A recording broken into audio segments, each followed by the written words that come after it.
हाय दोस्तों, स्वागत है आपका हमारे YouTube चैनल पे।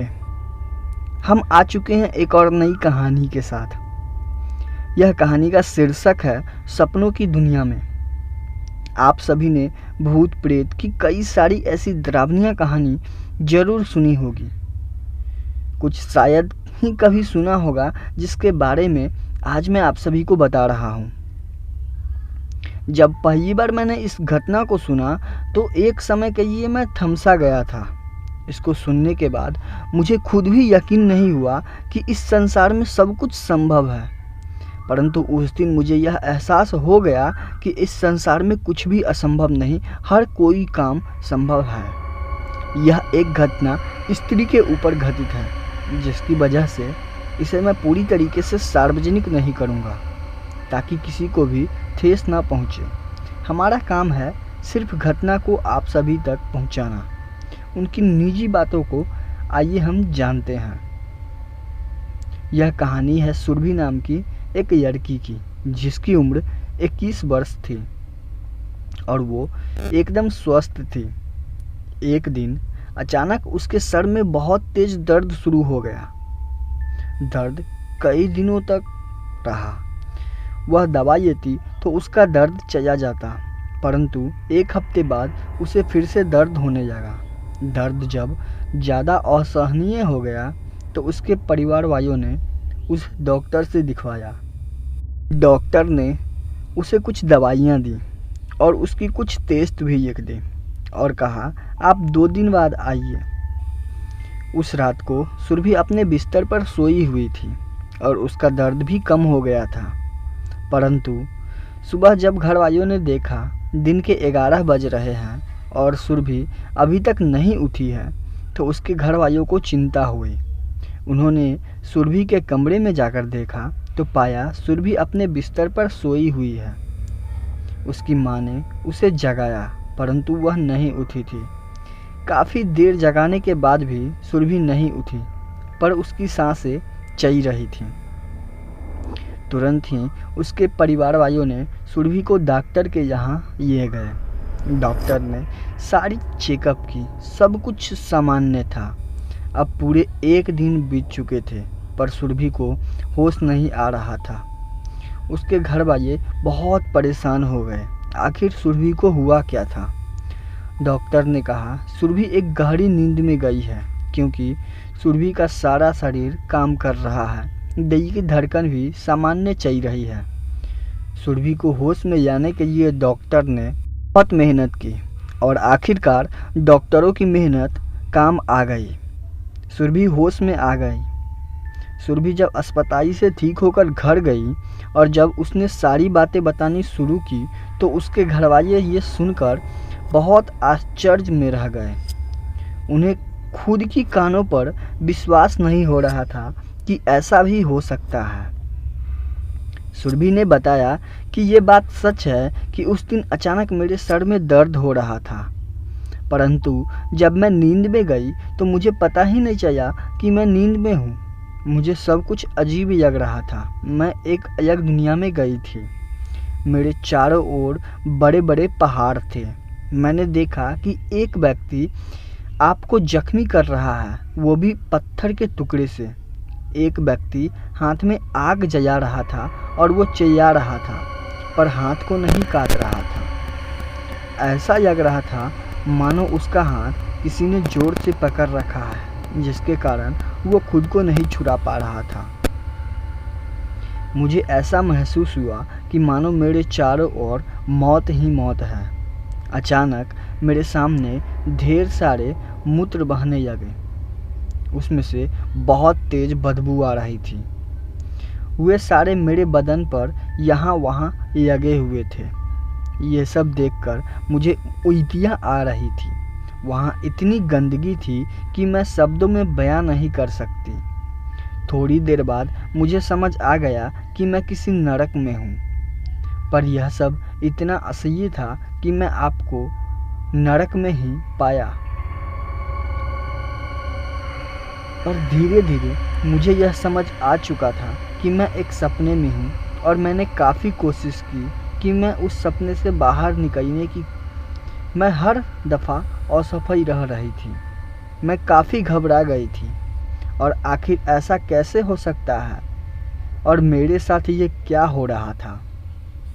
अचानक मुझे एक युक्ति सूझी कि मैं इस सपने में सोकर ही आई थी और अब सोकर ही इससे बाहर जा सकती हूँ, और मैंने ऐसा ही किया। उस डरावने सपने से बाहर निकलने में यह सुनकर उसके परिवार वालों के होश उड़ गए। सपनों की भी एक अलग दुनिया है जिसमें हर कुछ मौजूद है, स्वर्ग से लेकर नरक तक। और ऐसे बहुत सारे लोग हैं जिनकी मृत्यु सपनों के कारण हो चुकी है। दोस्तों, यह कहानी आप सभी को कैसी लगी हो नीचे कमेंट में ज़रूर बताइएगा। हम आ चुके हैं दोस्तों एक और नई कहानी के साथ इसी वीडियो में। आइए शुरू करते हैं। पार्क में भूत। इम्तिहान ख़त्म होते ही मेरे पापा के सामने अपनी फरमाइश रख दी कि मुझे वाटर पार्क घूमने जाना है। इस बार तो माँ भी मेरे साथ थी, क्योंकि 3 वर्ष से ही हम कहीं घूमने नहीं गए थे। मेरे पापा एक अफसर थे, तो उन्हें छुट्टी बहुत कम मिल पाती थी।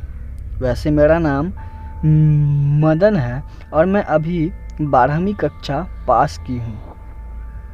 मैं जो किस्सा बताने जा रहा हूँ वह मेरी पिछली छुट्टियों के दौरान मेरे साथ घटा था। उस दिन सुबह के करीब 10 बज रहे थे। पापा और माँ शांता देवी वाटर पार्क में पहुँचे। वाटर पार्क के गेट पर एक बूढ़ा चौकीदार था जो मुझे अजीब नज़रों से घूर रहा था। मैंने फ़ौरन पापा से इस बात की शिकायत की। मेरे पापा काफ़ी गुस्से वाले इंसान हैं। वह तुरंत उसके पास गए, उसे काफ़ी डांटा धमकाया। फिर हम तीनों वाटर पार्क के अंदर गए। तभी मैं स्विमिंग पूल में उतरी कि वहीं मेरी ही उम्र की एक लड़की मेरे पास आई। उसने मुझे कहा कि क्या तुम मुझे तैरना सिखाओगे? तो मैंने तुरंत उसे खुशी खुशी हाँ कह दिया और मैं उसे तैरना सिखाने में व्यस्त हो गई। मेरे पापा और मेरी माँ रिलैक्स चेयर पर बैठे हुए थे। तभी अचानक पापा ने मुझे आवाज़ लगाई। पापा ने कहा, वह बाहर से कुछ खाना लाने जा रहा हूँ और माँ भी उनके साथ जा रही है। उन्होंने कहा कि मैं वहीं स्विमिंग पूल के पास रहूँ। कुछ ही देर में उस लड़की को अच्छा खासा तैरना आ गया। अब हम दोनों मस्ती के साथ तैर रहे थे। तभी अचानक मेरी नज़र गेट के पास वही बूढ़ा चौकीदार पर गया। अब भी वह मेरे को ही ताके जा रहा था। अब मुझे उसकी हरकतों से खौफ महसूस हो रहा था, चूँकि पापा और माँ बाहर गए थे।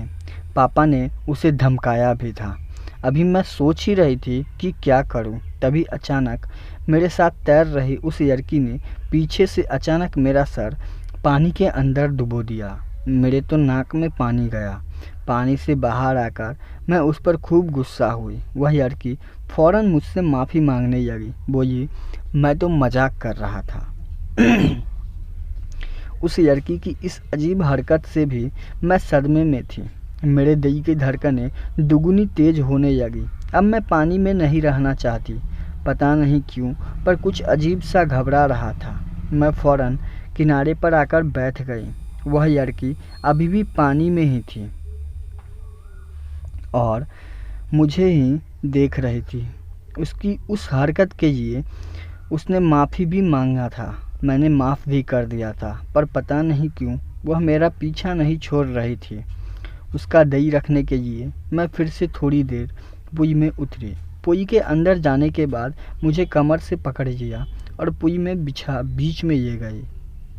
मैंने उसे वहीं कहा कि अगर पिछली बार की तरह कोई शरारत की तो मैं पापा को बोल दूंगी। इस बार उसने मुझे जो जवाब दिया उससे सुनकर मेरे होश उड़ गए। उस लड़की ने कहा कि तेरे पापा के आने तक मैं तुझे जिंदा थोड़े रहने दूंगी।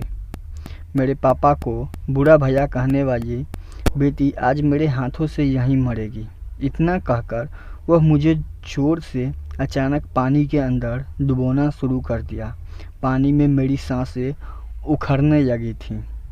तभी पूरी सिक्योरिटी गार्ड की नज़र पूरी पर पड़ी और जब उसने देखा कि मैं अचानक पानी की सतह से गायब हो गई हूँ तो उसने फ़ौरन मुझे पानी से बाहर निकाल लिया और तभी वही रहस्यमयी लड़की भी गायब हो गई जब मेरी आंखें खुली तो मेरे पापा और माँ मेरे सामने थे।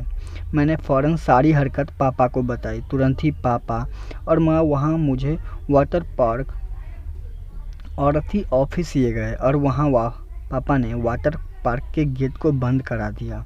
उस बूढ़े चौकीदार को भी ऑफिस में बुला लिया और पूरे वाटर पार्क में उस लड़की की खोज करवाई, पर वहाँ उस रहस्यमयी लड़की का कोई पता नहीं लगा। यह देखकर मुझे बहुत डर लग गया था।